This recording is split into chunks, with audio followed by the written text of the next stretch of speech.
intensified since we gave our update this morning. Wildfire and emergency management officials have now been advised that evacuation orders have been issued for the city of Flin Flon, the communities of Pimichigamak Cree Nation, Puckatawagan Cree Nation, and the Northern Affairs community of Cross Lake. All told, we're looking at about 17,000 people in northern communities that are being evacuated from their homes over the next few hours. The majority of these folks will be coming to Winnipeg. This is the largest evacuation Manitoba will have seen in most people's living memory. For that reason, our government has triggered a province-wide state of emergency to allow us to respond to this crisis. It will provide provincial officials the ability to safely transport evacuees and to provide shelter for them. As we speak, officials are coordinating with local leaders and law enforcement to support evacuees. We're working alongside the City of Winnipeg and others who have facilities to prepare to welcome our fellow Manitobans. Earlier today, I spoke with Prime Minister Mark Carney to notify him of the state of emergency we have declared and to ask for help from the Canadian Armed Forces. The Prime Minister agreed to that request. I also had an opportunity to speak to Premier Scott Moe of Saskatchewan, and we're working together to ensure any Saskatchewan people and Manitobans who are accessing healthcare in our province and will be impacted by this disruption to healthcare will be cared for. We are already engaging with the Canadian Armed Forces in a very deep way to ensure that flights to move these thousands of people will be deployed imminently. Emergency Measures has triggered emergency alerts in Pimichigamak, Cross Lake, and Flin Flon with specific instructions about how to make your way to safety.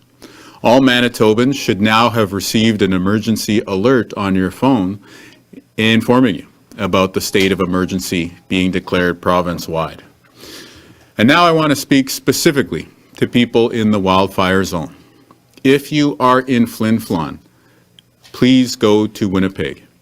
If you are in Pimichigamak or Puckatawagan, listen to direction from your local leadership. This is a moment of fear and uncertainty. This is a moment of concern. But I want to tell you that your fellow Manitobans will welcome you. We will get through this difficult period, and we'll get through this trying period the way that we always do, by working together. You mentioned military force there. Will the military be used then to transport everyone to Winnipeg? The military is being called for help here because of the sheer scale of the 17,000 folks that we need to move relatively quickly. We're talking about hours instead of days to move this amount of people. And we're standing up shelter for those folks at the same time too. And that's why we've declared the state of emergency. We've put the call into the Prime Minister, and I'm happy to say that Prime Minister Mark Carney agreed with the request. Does that start tonight?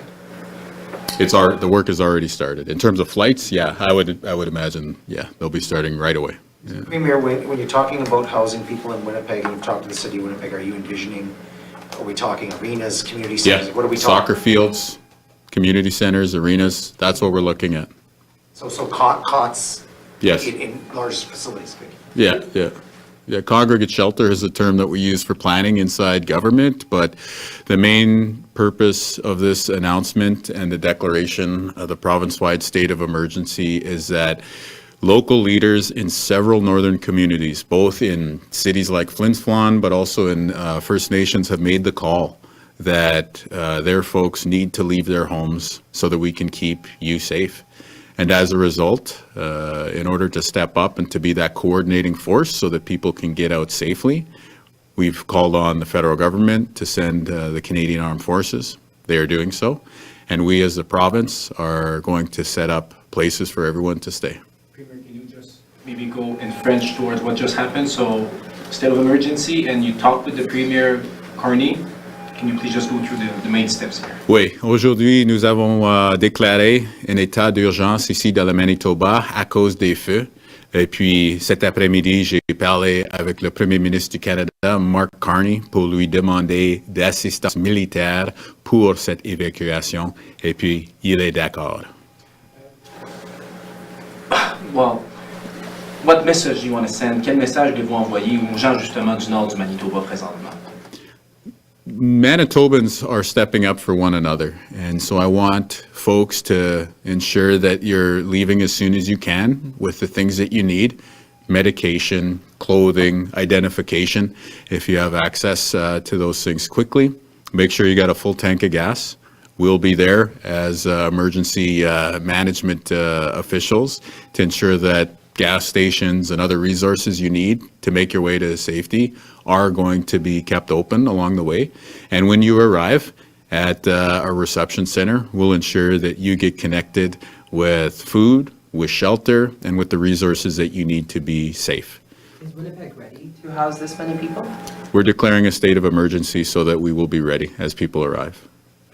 Does this mean that, will you also need additional beyond city measures, provincial measures? Like, I'm trying to understand in terms of, say, I live in an apartment, would I need to open it up for people? Would you? We're not asking individual Manitobans to open your doors, unless, of course, it's a close family member or a friend. Then obviously, if you want to invite them in, please do so. This is about us quickly being able to turn, let's say, a soccer field into a shelter facility for people who are fleeing from the very serious wildfires. You spoke with the Premier about that the fires intensified from this morning. Can you elaborate on in what nature did that happen? Was it wind change? Was it approaching these communities more closely? Yeah, all of the above, I would say. The wind changed throughout the day. So just to give you a snapshot of what that looks like here in the legislature, mid-afternoon, we had in the Flin Flon area maybe a more positive update, and then a short time later, a very challenging update. And then as a result, the local leadership, I spoke to the mayor directly. He made the call for an immediate evacuation. That came in within the same window of time as Pimmichigamac. And then while we were contemplating this state of emergency being declared, the community of Matthias Clome also declared an evacuation. So, Mr. Premier, is there a concern then, like, I'll just, with Flin Flon, because the notice there is telling people, take the number 10 to the paw, don't go to Tom's. So is there a concern that... Come to Winnipeg. If you're in Flin Flon, come to Winnipeg. Could eventually be blocked and then people would be trapped in Flin Flon, they've got to leave. Our biggest concern is that people have a place to stay tonight.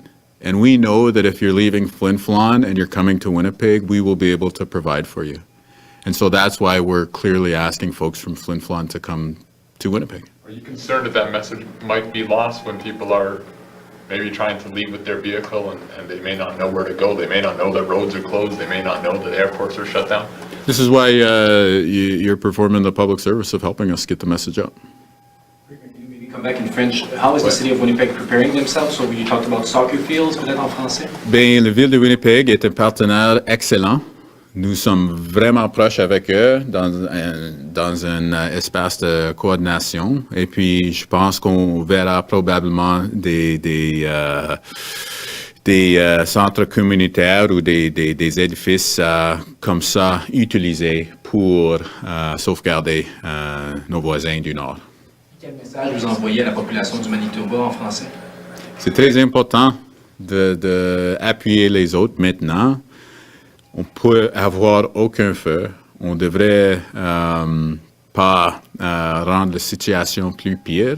Et quand le gouvernement, soit local ou provincial, vous demande pour aide, c'est le temps de participer. And just to confirm, so it's 17,000 people that needs to be evacuated right now, right? Correct. Premier Canoe, I realize that things are changing day by day, hour by hour with this, but do you have an idea of how long people might be displaced from their homes? I think it would be too soon to say. The main thing is that people need to get out. If you've heard from your local leadership, whether that's a chief and council on a First Nation, or whether you've heard from your mayor and council in a city or town, it is time to leave, then you need to follow that advice. In terms of Pimachikamak and Pataskawagan, you're saying they have to listen to local leadership, so it's their decision on where their residents will go? Most likely people will be coming to Winnipeg. That's not a provincial decision, right? That's. Yeah, we respect the First Nations government's decision-making there. Last week when, well, you know, a bit ago, just now in Lactabani, and those people are still coming back to their homes, and as we're learning today, the situation there has bettered, but we saw a community reeling really truly from the loss of 2 people. Yeah. A rarity in Canada in the way that it happens in that way. Like, we don't see those kind of losses. I guess I'm trying to understand also, in a situation like this where we're now seeing a provincial state of emergency, are those things people should be prepared to expect? Is there sort of mental health support that you could talk about, like things like that, of that nature, which can help people as they're watching this news unfold? So many people know people that live up there. We have called this province-wide state of emergency to keep people safe and to prevent the loss of life. I was very moved to speak to the family members of the folks that we did lose in the Lactabani area, and I continue to wish them well and offer my support. That does loom large as we make our way through this whole wildfire season in Manitoba. The particular decision to declare a state of emergency today is really about having us the ability, when an official needs to open up shelter space, that they can move quickly. We're getting the assistance from the federal government when it comes to Canadian Armed Forces transportation. We have a great participation both with the Manitoba Wildfire Service, Office of the Fire Commissioner, and other provinces helping to fight the blaze.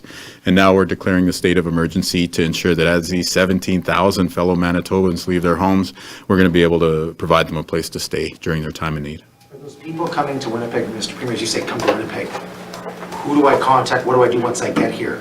I think 211 was one of the things mentioned. That's right. The various communities affected, you should have received on your phones specific emergency alerts tailored to your region that will have information about what to do. But yes, 211 is active during this wildfire season as a resource for Manitobans to access province-wide. Just a bit more on the military aircraft. Yeah. Are they landing in Flin Flon? Are they going into the First Nation communities? So, yeah, that will be the plan. Well, the only reason I hedge there is that the airport for Flin Flon is actually in Baker Narrows, so it's a little drive out of town. But Pimachikamak, Norway House have airports, and I expect that we'll be using both of them over the course of this operation to move people. We're looking at Hercules aircraft or helicopters? The specific aircraft, we'll be able to share details as we move through the planning process with the Canadian Armed Forces. But yes, I think that's the type of large craft we'd be thinking of. Premier, when you spoke with the Prime Minister, can you tell us a little bit about what that conversation looked like? You know, this is a pretty big deal for the country too, right? I imagine you're... It is. Yeah. Yeah, no, I thank the Prime Minister for being responsive and available to our request. I provided him with an update. I said, we're declaring a state of emergency. We need to move. At the time, it was 15,000 people. Now it's 17,000 people since we've spoken.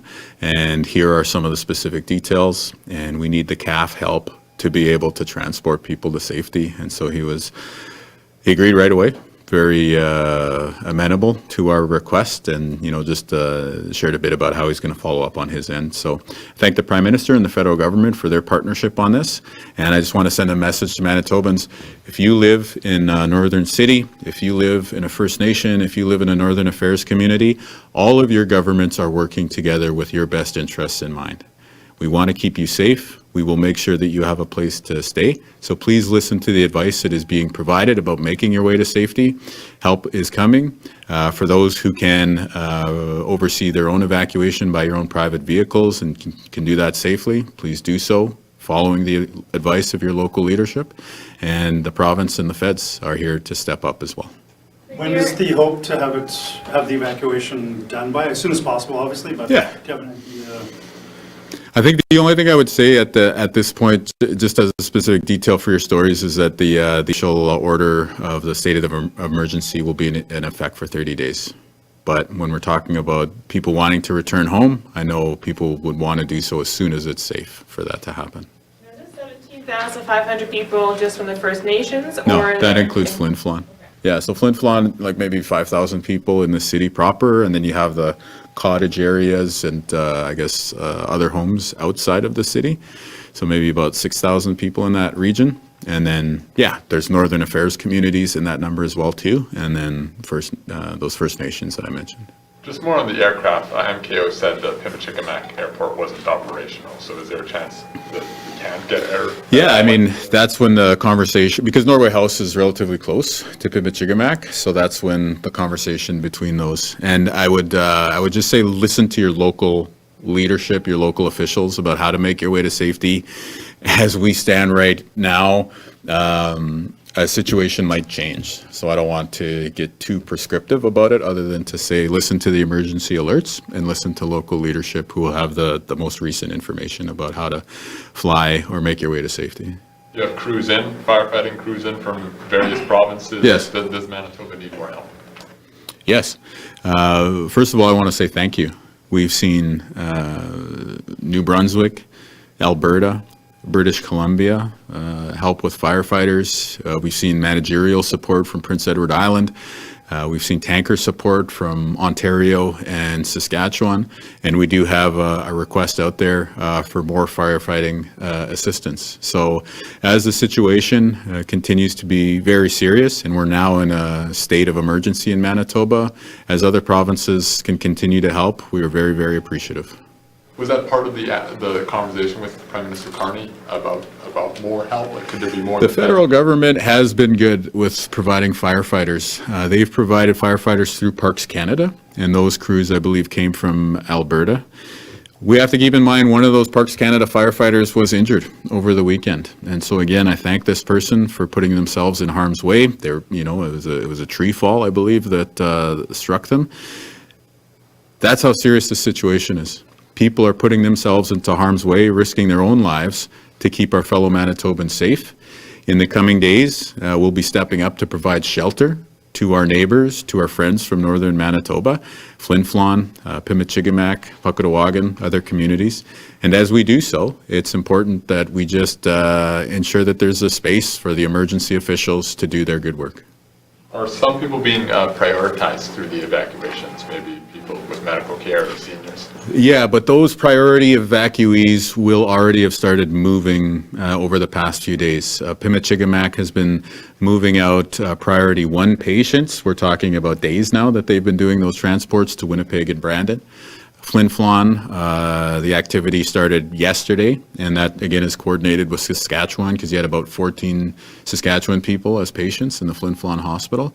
So yes, there is prioritization when you're talking about a flight for people who may have mobility needs, may have other health issues that prevent them from evacuating in their own vehicles. And then, of course, we'll be looking at a coordinated effort for other folks. Zoom quick. All right, Zoom. Thank you, Premier. Yes, we have one reporter joining us on Zoom this afternoon. One question and one follow-up, and I'm going to turn it over to Aaron Sousa from the Canadian Press. Hi, Premier. Thanks for taking our questions. Just wondering, I may have missed it, so forgive me. I'm just wondering if there's any updated number to the size of the Flin Flon fire. Well, we can provide that number offline. In terms of the situation in Flin Flon, over the course of the afternoon, the fire and the wind conditions just hit that level where the mayor, in consultation with law enforcement, the wildfire service, the Office of the Fire Commissioner, they made the decision as local leaders to declare an immediate mandatory evacuation of Flin Flon. This happened within the same window of time that Pimicikamak moved to an evacuation stage. They were followed shortly thereafter by the Matthias Colomb Cree Nation, and then, of course, the Northern Affairs community of Cross Lake within that window as well, too. So you're talking about an afternoon in which we were hoping for the best, but the fact that we had been preparing for the worst came into play. And so those contingency plans were activated, and we're now in a situation as a province to declare a state of emergency and to ask Manitobans to do what we do so well, which is to help one another out during this difficult time. And since you've mentioned that you've spoken with the Prime Minister and that the Prime Minister is authorizing the Canadian Armed Forces to come in to help out Manitoba, I'm wondering, have you since been in touch with other premiers about getting more help from other provinces like New Brunswick, Alberta, BC? Yes, I spoke to Premier Scott Moe of Saskatchewan. If you know Creighton, Saskatchewan and Flin Flon, Manitoba, it's more than just being neighbors. You're talking about family.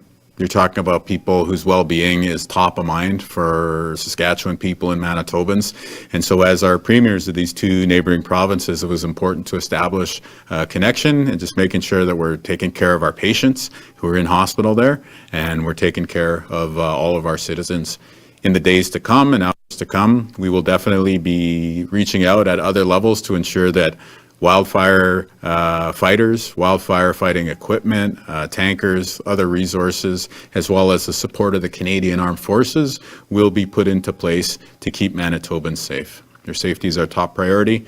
It's a very serious situation, and so we're taking the steps necessary to protect you. That's all from Zoom. Thank you. Thank you, Zoom. I'm not sure if you're aware, Mr. Premier, but is this the biggest evacuation in Manitoba since the flood of the century? I believe so, but that's why I'm hedging by saying recent memory. Yeah. Anything else? I guess I want to ask this question just on a human level. This is a lot for people to deal with, and I keep bringing this up for that reason because it's a lot watching a wildfire season start in Manitoba, right, in this way, where we've seen wildfires in this country. It happens every year in our living memory, but we don't see Manitoba deal with this in this way, the way we've seen Alberta last year, you know, the way that it got. Where are we at with climate change and the way that it is impacting us, that we're seeing these types of wildfires happening in places where they wouldn't happen that way? Like, can you walk us through the sort of thing that people are now watching in their living history, right? Where we're at with the fight against the fires is that we have conservation officers who are deployed just to provide mental health supports to wildfire fighters right now. They've been specifically trained for that. Where we're at as a province is, for the first time, it's not a fire in one region. We have fires in every region at the same time. And that is a sign of a changing climate that we are going to have to adapt to. I spoke about this with the King yesterday. And just as a person, pray for Flin Flon, pray for Pimichigamak, pray for Matthias Colomb, pray for Cross Lake, pray for everybody in Manitoba who's out of their homes right now. Pray for our firefighters and all the first responders, that everyone comes home safe at the end of this difficult period. We're good? Thanks, everyone. We'll have more to share soon.